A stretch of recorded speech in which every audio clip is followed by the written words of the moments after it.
Welcome back to our Valentine story. और आज है प्रपोज डे। और आज इस प्रपोज डे के अवसर पर हम अपनी अपनी प्रपोज की कहानियां बताएंगे। चलिए शुरू करिए। आप अपने प्यार की प्रपोज की कुछ कहानियां बताइए जिससे सुनकर दर्शकों के दिल से प्रेम की ज्वाला उठ जाए। देखिए, मैं आपको बहुत रियल स्टोरी बताना चाहता हूँ कि मैंने जीवन में आज तक सिर्फ एक ही को प्रपोज किया। मेरी 4-5 गर्लफ्रेंड रह चुकी है, बहुत लोगों ने मुझे प्रपोज किया है। और कुछ कुछ लड़कियां तो ऐसी थी जैसे एकदम उम्मीद की परी, मतलब उम्मीद की परे थी कि मतलब ये लोग, मैं तो अपने ऊपर से पता था कि ये कैसे मुझे प्रपोज करें। तो ये अनुभव था। और प्रपोज का एक बहुत अच्छा वो है कि हमारे जो भ्रांतियां फैली कि प्रपोज करना है तो हमको चाहिए फूल, हमको चाहिए थोड़ा सा मूवमेंट, हमको चाहिए थोड़ा सा ऐसा माहौल चाहिए प्रपोज करने वाला। बट ऐसा नहीं था। प्रपोज आप कहीं भी कर सकते हैं और बस आपका तरीका यूनिक होना चाहिए। और लड़की के जीवन में कोई दूसरा नहीं होना चाहिए। और अगर हो भी तो वो उसके साथ ऐसा होना चाहिए कि उसको 2-3 लोग भी हो तो भी कोई फर्क ना पड़े, ऐसी भी हो, बड़ा ओपन माइंडेड होना चाहिए। ये है मेरा कहने का मतलब, ओपन माइंडेड होना। आप हमारे दर्शकों को प्यार की गलत परिभाषा बता रहे पर हैं। प्रेम आज के डेट में मेरी चीज प्रेम नहीं है। प्रेम क्या ओपन, हमारा आज का प्रेम ओपन माइंडेड हो गया। अब प्रेम ना किताबों वाला, वो अपने निजी प्रेमचंद्र जी वाला उस टाइप का प्रेम नहीं रहा। पर हर शख्स के इंसान में जब चुतियापा प्यार, ये जो 10-10 प्यार के चुतियापे से गुजरते हैं तो एक ठहराव आता है जहां पर उन्हें एक ही प्यार की आवश्यकता होती है। और हमें उसी प्रेम के बारे में बात करनी है। प्रपोज या फिर आपको प्रेम की एक बहुत अच्छी बात बताता हूँ। आज के चलन में बहुत व्यूअर्स को पता होगा, बड़े बड़े शहरों में चलता है ये वर्ड्स, फक बडीज है फिर दुनिया भर का। लेकिन ना, मैं आज तक अपने जीवन में जितने ऐसे लोगों से मिला हूं, इस तरह का बता रहा हूं, हमेशा उनसे 2 चीज मेरे को सुनने मिली है। पहला तो ये कि हो सकता है उनका वासना से भरा है, सेक्स से भरा जीवन बहुत अच्छा चल रहा हो, बहुत बढ़िया चल रहा हो, लेकिन एक चीज जो था उनके बीच में जो मैंने सुनी, उनको कभी अच्छे दोस्त नहीं मिल पाए। और लड़कों को हमेशा अच्छी लड़कियां नहीं मिल पाई, लड़कियों को हमेशा अच्छे लड़के नहीं मिल पाए। जिनके जीवन में ये चला है वो कभी भी इन 2 चीजों को लेके हमेशा उनमें कंफ्यूजन रही। तो मैंने हमेशा जानने की कोशिश की, तो एक चीज समझ में आया कि जो लोग किसी के लिए लॉयल नहीं है उनके जीवन में कोई लॉयल नहीं होता है। पहला चीज। दूसरा, प्रपोज के लेके बात कर रहे थे, प्रपोज की बात करते हैं।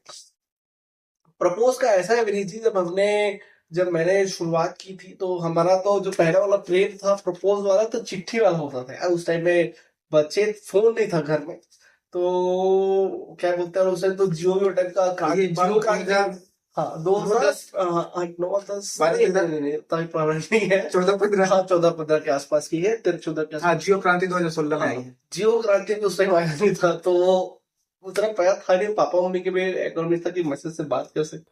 और इतना तकनीकी जानकारी भी थी कि मैसेज करेंगे तो डिलीट कैसे करेंगे, कहीं पकड़ा गए तो साला फिर जो कुटाई हुई घर में, प्रेम तभी पे खत्म हो जाएगा। तो हम जो है कागज से बढ़िया एकदम, मैंने कंटेंट राइटर बनने का सफर वही तो शुरू हुआ था।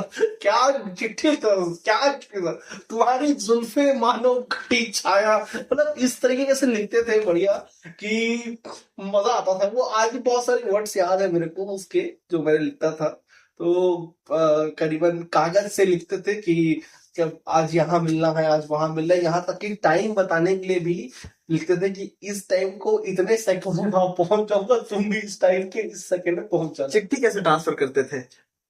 एक हम लोग, उसकी दोस्त थी, तो मैं उसकी दोस्त को जाके देता था कि हमारे में उस टाइम में प्रेम में क्या बोलते हैं, इतना था कि किसी को पता मत चले कि फिर वो हो गया है। स्कूल के लड़कों को भी, स्कूल के लड़के बदमाश थे ना, बड़े उद्दंड थे हमारे टाइम के, तो टीचर जब मजाक बनाते थे, फिर स्कूल में हंगामा होता था, इसकी बंदी है, इसकी बंदी है। तो उसकी एक दोस्त को देता था, उसकी दोस्त जाके उसको देती थी।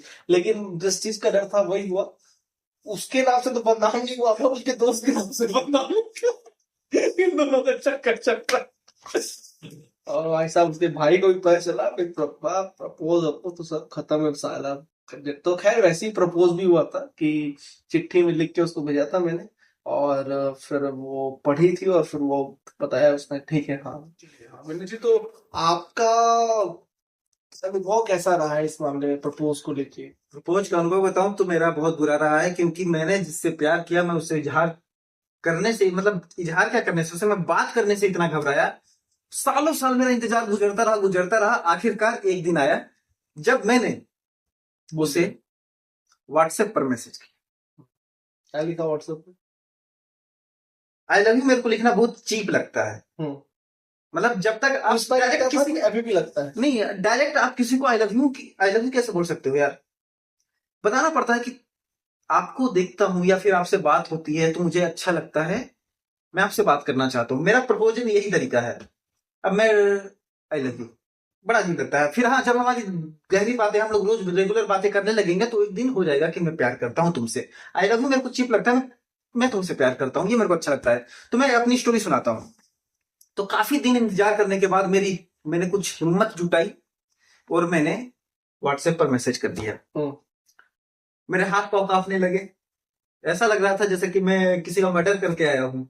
हाथ पांव कांपने लगे, दिल धक धक धक धक धक धड़कने लगा। मैंने अपना मोबाइल स्विच ऑफ कर दिया कि पता नहीं उधर से क्या रिस्पॉन्स आएगा। मोबाइल बंद किया, सिम निकाला, बैटरी सब अलग अलग फेंक दिए। काफी देर तक मैं सोचता रहा, 2 घंटे 3 घंटे 4 घंटे, काफी देर तक सोचता रहा। फिर मैं तकरीबन 8 बजे मैसेज किया था मैंने। फिर मैंने तकरीबन रात के 1-2 बजे आसपास मोबाइल को वापस बैटरी डाली, सिम डाली और मोबाइल चालू किया, स्विच ऑन किया। डाटा ऑन करना बाकी था। हाथ कांप रहे हैं, उधर से क्या रिप्लाई आया होगा, उसने गाली तो नहीं दे दिया, उसने डांट तो नहीं दिया, पता नहीं ऐसा क्यों था, ऐसा डर था। मोबाइल खोला मैंने, बड़ी हिम्मत से कांपते हाथों से मैंने डाटा ऑन किया और सामने व्हाट्सएप खोल के मैंने आंखें बंद कर ली, ऐसे इधर देखने लगा, पता नहीं क्या मैसेज आया होगा। फिर मैंने ऐसे मोबाइल को बंद किया स्क्रीन और ऐसे देखा, ऊपर से नोटिफिकेशन देख रहा हूँ, लेकिन जब मैंने व्हाट्सएप ऑन कर दिया तो ऊपर से नोटिफिकेशन ही नहीं आ रहा था। अब मैं कैसे देखूं? काफी हिम्मत करके मैंने स्क्रीन से हटाया और काफी देर से डाटा बंद था तो धड़ाधड़ मैसेज आ रहे थे। उसका मैसेज देख रहा था मैसेज, फाइनली उसका मैसेज आया। ना। नहीं, she is very beautiful girl by face, by heart, by nature. हम्म।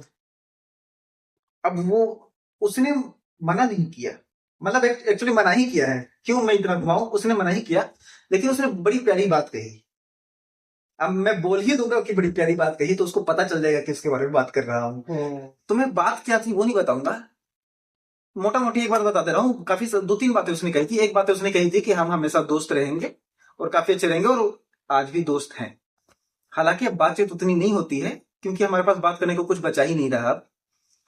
तो उसने बड़ा, मैं बस यही कहना चाहता हूँ कि जो मेरा पहला प्यार था और जिसको मैंने पहली बार प्रपोज किया था, उसने मुझे काफी ही एक मेच्योर रिस्पॉन्स दिया था। और आज भी वो मेरे को, मतलब उसकी वजह से, अगर वो चाहती है गलत तरीके से खुद को रिप्रेजेंट करती मेरे सामने, मतलब मुझे प्यार को, मुझे एक निगेटिव साइड दिखा सकती थी प्यार का, लेकिन उसने मुझे पॉजिटिव साइड दिखाया, बहुत अच्छे से मुझे समझाया, और आज भी मैं उसकी बहुत रिस्पेक्ट करता हूँ, वो भी करती होगी। तो यही मेरे पहले प्यार की पहली, क्या बोलते हैं, प्रपोजल था। तो ये हमारी स्टोरी थी विनीत जी की और मेरी, और आपने देखा, सुना, समझा। तो ये छोटा सा अनुभव था, इसे आप किसी भी तरीके से ले सकते हैं, और आपकी भी कोई अच्छा स्टोरी है जो आपको बताना है तो आप स्टोरी जरूर कर सकते हैं। हम अपने वीडियो में आपका नाम देखिए और अपनी स्टोरी के बारे में जरूर बताएंगे। धन्यवाद। और हम दुआ करते हैं कि आपका भी जो प्रपोजल हो एक्सेप्ट हो, आप भी अपने प्यार के साथ वैलेंटाइन वीक मनाएं। वो नहीं हो पाया तो आपका हो जाए, और हाँ, इस बार का वैलेंटाइन डे आप भी दुआ करिएगा हमारे लिए।